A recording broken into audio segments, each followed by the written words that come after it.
Hi, my name is Keegan Luiters, and this is my self-portrait in 30 seconds.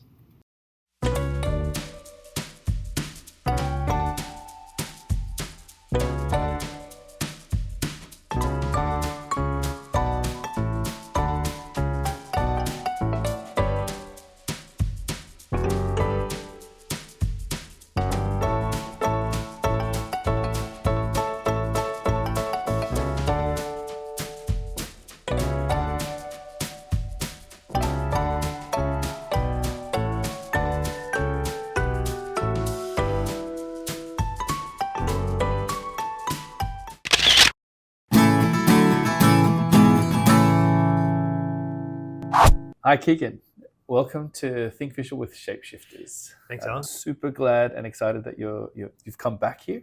Keegan was our second ever speaker for Think Visual, so it's an honor to bring you back. We loved your talk back when we were chatting. And yeah, I think we'd love to hear more about your story. So yeah, tell us a little bit about yourself, Keegan. Well, thanks for having me. It's always great to speak to you guys. And my story is that currently what I do is I run my own business that is all about supporting team performance. So I help leaders, teams, organizations have high performance so they can get the outcomes that they want.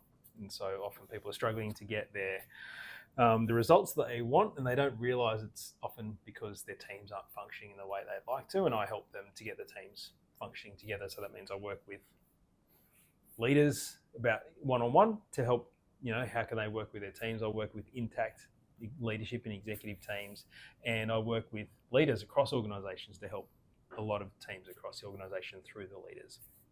That's what I do, and I've kind of got a very windy road that has led me here, and in many ways it feels like a game of career guess who. It's like stuff that I didn't like. I realized, I don't like that, I don't like that, and I don't like that, and the work that I do now emerged as the stuff that I love, that I'm good at, that adds value, and so that's sort of where I'm at. And maybe we could sort of give a bit of context around some of those things that have led there. Back as a kid, and ever since I was a kid, I played cricket, which is a team sport.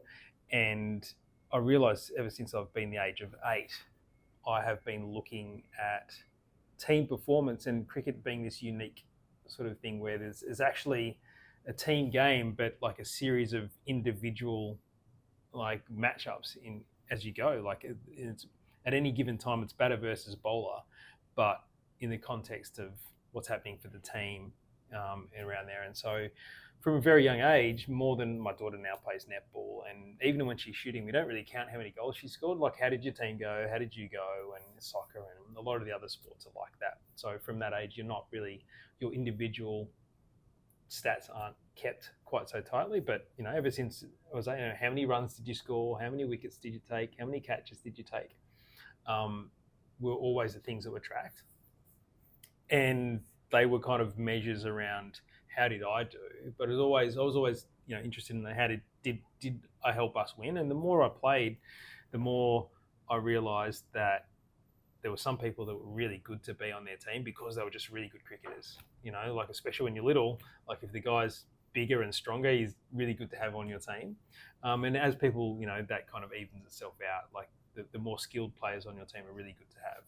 But there's also other people who are really good to have on your team that aren't necessarily the best skillfully, but they make the rest of the team better. And I think that ever since I've been young, I've been exposed to that, and I've got really curious about what is that? What are the things that people do to make teams better that aren't necessarily just the skills? And the other thing, being around like a whole bunch of teams where people are really good at their thing and still terrible teammates. Actually make it harder for others to do their job well. Like it's all about them, and it's not about the team. And I think only in the last few years I've realised that those experiences keep on shaping the way that I see much of the world, and definitely the way that I see teams in organisations. See this sense that teams have this opportunity to be a great experience to be a part of, to achieve things that you can't achieve by yourself, and to make sort of a more resilient and longer lasting impact teams have that opportunity to do that, and also that there are things that we can do, we can help people to do, and we can take a more deliberate approach, and it doesn't just happen by accident. And I think that's kind of one of the key things that has led me to that. And along the way, I've been in, I've got a grad dip ed, and I've run my own little business during primary school PE teaching, which was super cool. Been a PE teacher at various little times. Always been around sort of, my undergrad degree was in exercise and sports science. So it's always been about how do you help people get better at doing stuff. Had some corporate roles, and then coming up to 10 years ago now, started my master's of business coaching. And that kind of, when I talk about that guess who game, right, it's got to be this. The principles of coaching applied into the context of an organization and helping teams perform well is like, this is the thing. So that's how I landed here. Yeah, wow. What a cool story.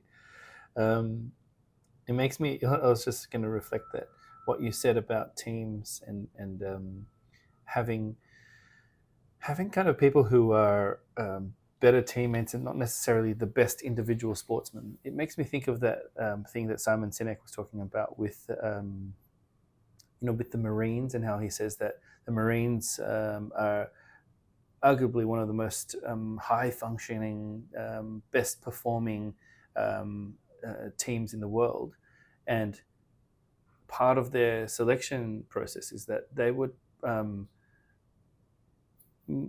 place greater emphasis on somebody who is a great team member than somebody who is just individually the best and ultimate soldier. Why do you think that is?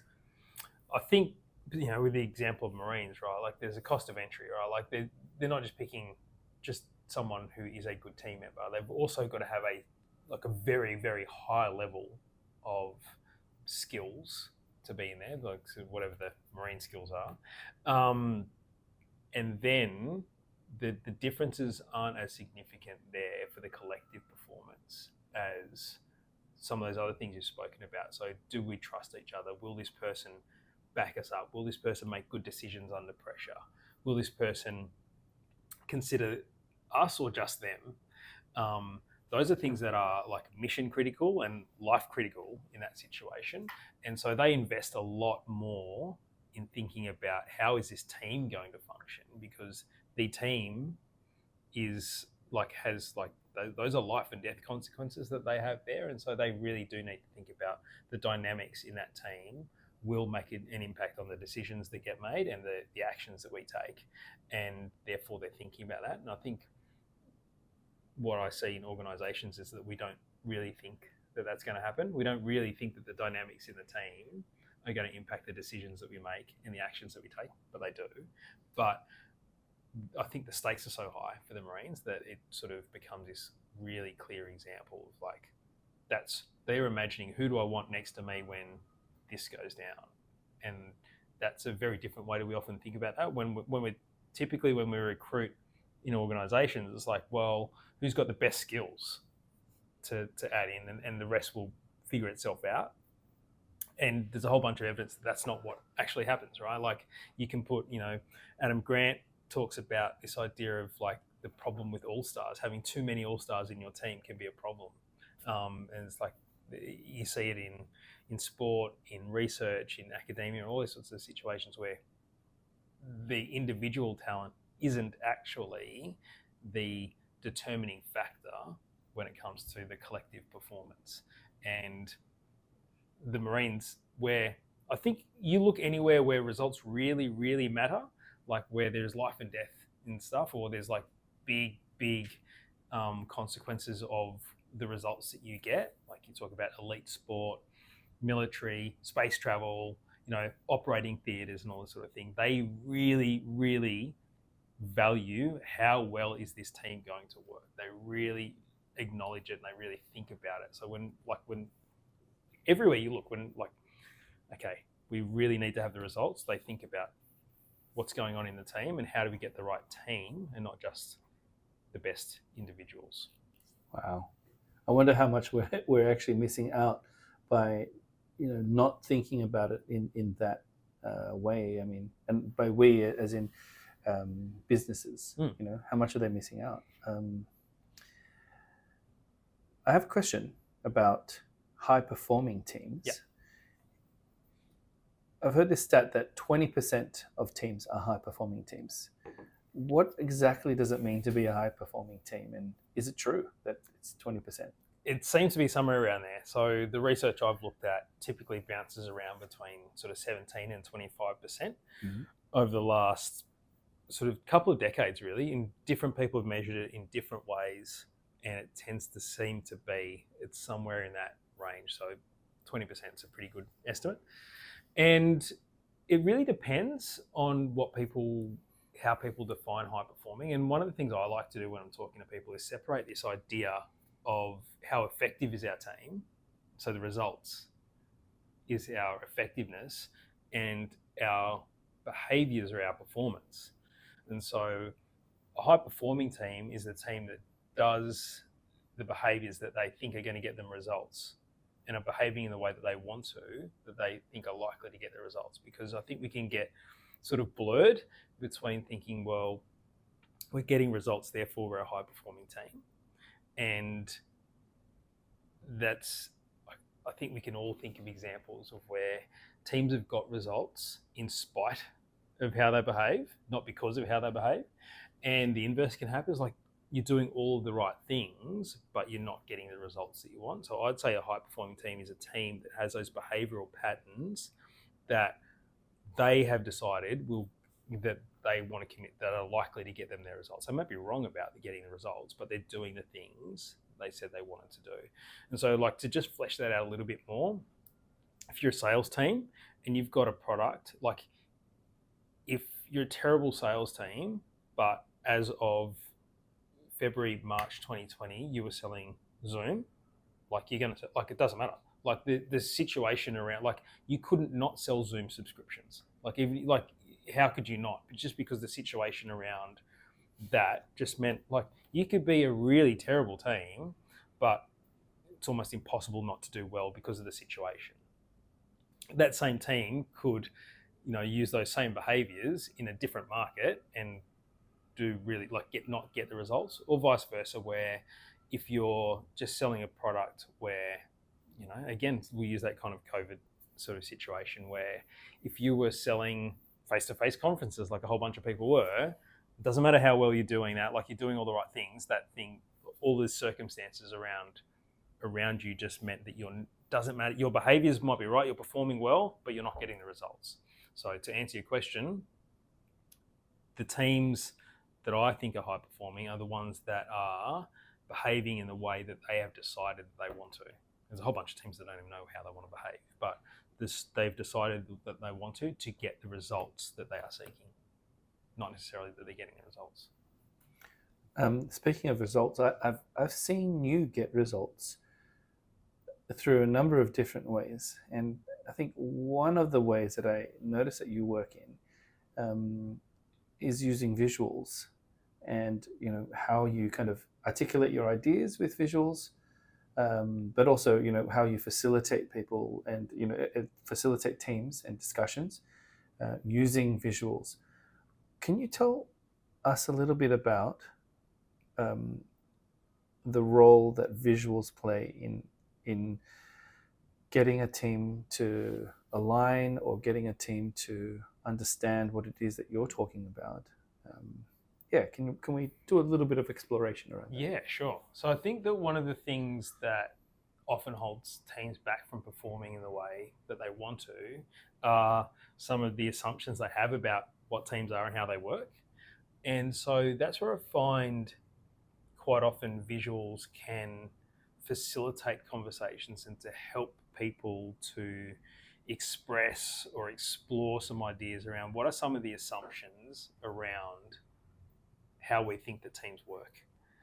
And once we get that done, then you can start making some decisions. Okay, so do we want to operate in this way, and how do we get there, and all that sort of thing. And so visuals, I think, are just so helpful for guiding and capturing the narrative of a team. So one exercise that I'll do with a team is like, all right, tell me what was, what is, and what will be. Like, where has your team been?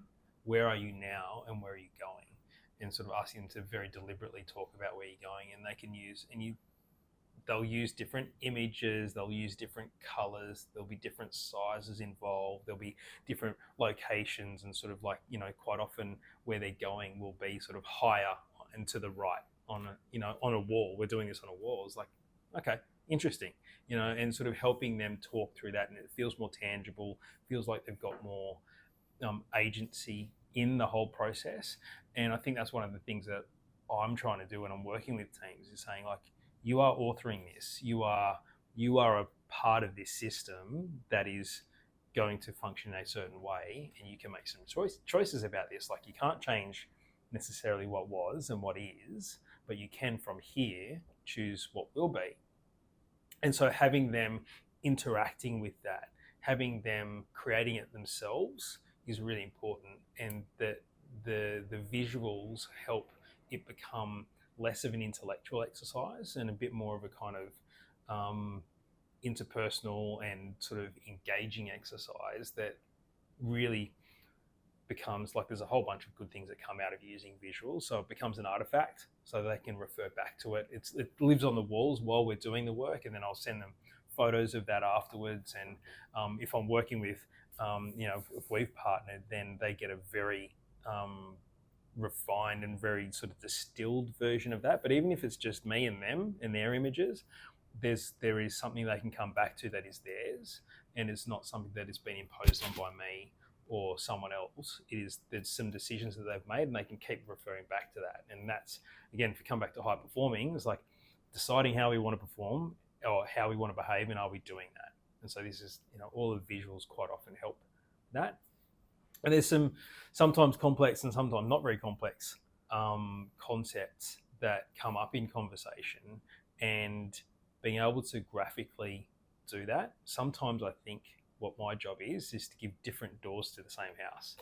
And so I will say something using research, I will say something using a metaphor like I just did, I'll use something, then graphics is another example. And, like, I'm trying to use different ways to enable people to explore the same idea. And it doesn't matter to me whether the metaphor is what landed for them or it's the story, whatever. Like, cool. Like, we're trying to look at this same thing from different angles, and then helping people to, like, that was, because especially if it's a new team that I'm just working with, I don't know. If I'm working with a team for a longer period of time, I can say, like, oh, okay, this is going to work for you, Deanna, this is going to work for you, Alan, or whatever. But if I don't know, then I'm throwing out a whole bunch of different ways for people to engage with, and then we'll often create our own language, both visual and verbal. And that's one of the things that high performing teams, Daniel Coyle has a book called Culture Code. And in that book, he talks about how high performing groups have these shortcut languages, and quite often, imagery can be part of those shortcut. Yeah, wow. I really love that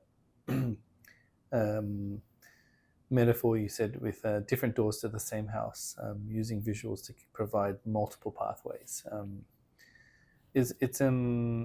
There was a great example that you mentioned last time, something around the London Underground, and the difference between a diagram and a map. Yeah. Can you kind of unbox that a little bit?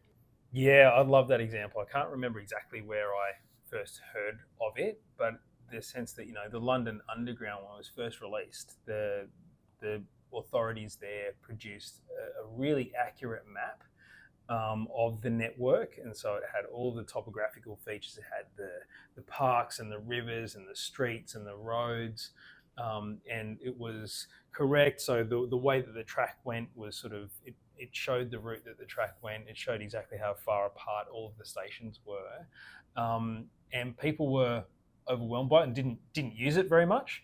And an electrical engineer, I think he was an electrical network engineer, came in and said, you don't need a map. What you need is a network diagram.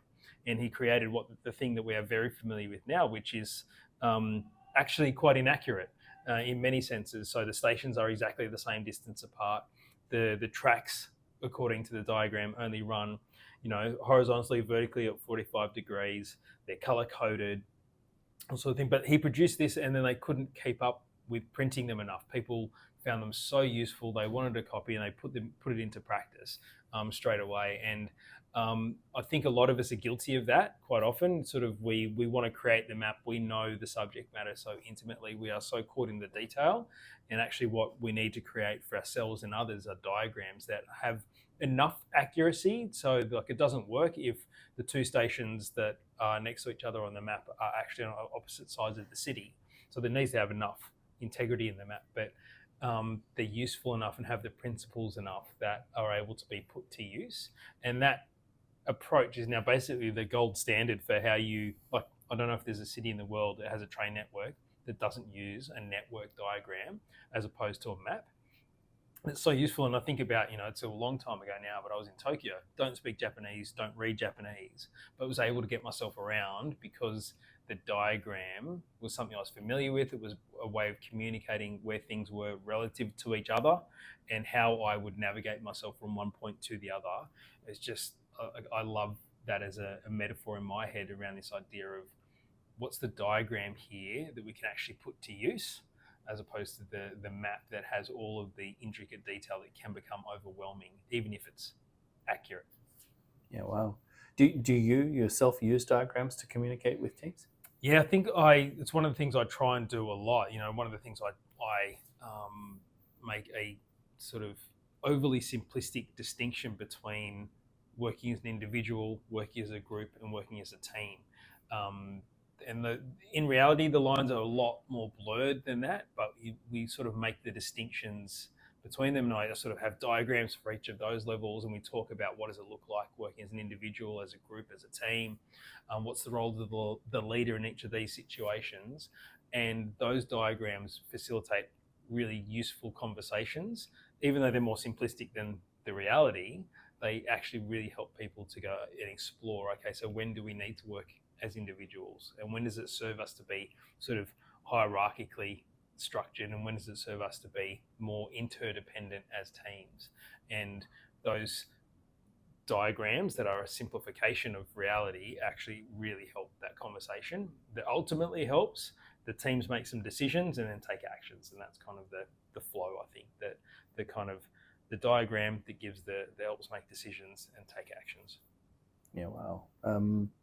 I was going to say, in our kind of past interactions, I've seen that you're very good at articulating your ideas. Like you speak in a way that's extremely visual, but you're also very skilled at working and knowing where to use visuals. Can you tell us a little bit about how you might do that and how other people might leverage that same kind of skill?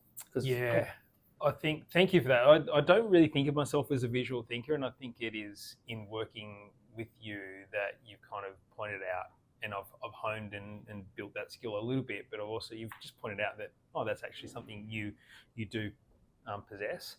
And I think that visual thinking is really helpful for, like what we were just talking about, just abstracting something from really complex just a little bit so we can actually engage with it and we can talk about it. So sort of, I like to think about it as distilling an idea rather than simplifying an idea. It's like, I think simplifying sometimes we can oversimplify, but if we distill it down to the key components, then it really helps some conversations. So I think that when there's a lot of complexity involved, that doing the thinking to capture that visually can be a real service to the people that I'm working with and for me.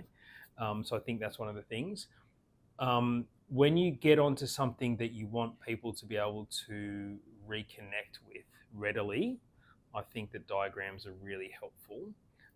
Whether it's like, so often it's like a 2x2, right? Like, or a Venn diagram or something like that. So something like that helps people reconnect back to a concept. It's got to be, it can have a lot sitting underneath it, but it's something that's a time when I think I want to be using visuals.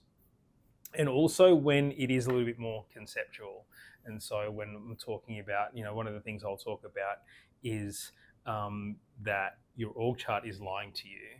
And so this idea that like you can, even in saying that, you'll almost definitely people have a pyramid in their mind, like a version of a pyramid in their mind. It's like that's not how work gets done. It gets done as a network, and it kind of, that network is harder to describe, and it's much easier to draw.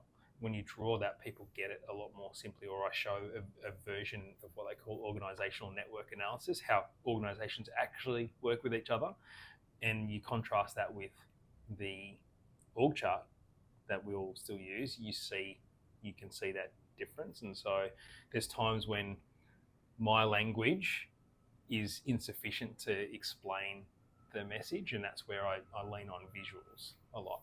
Yeah, wow. Well, Keegan, if people want to connect with you outside of this little conversation, what's the best place to find you? The best place is on LinkedIn. Yep. And so that's a great spot to find me. I'm relatively active on there. I try and share a few thoughts on there pretty regularly. And if people want any of the stuff that I do with teams, well, some of the stuff that I do with teams, they can go to teamership.com.au/resources. There's a bunch of the reflection guide, so some questions people can ask themselves, and a discussion guide, so questions that people can ask others, that can help to have some of the conversations that tend to work and help team performance. Yeah, wow. We'll make sure that we put in all of those details into the show notes, as well as some of the books and stuff that you've written, which we know you've done several now, right? 2. Yeah. Awesome. More than 1. Fantastic. Well, Keegan, thank you so much for coming along today, and hope to see you again soon. And we hope to share this episode very shortly. Thanks for having me, mate. Awesome.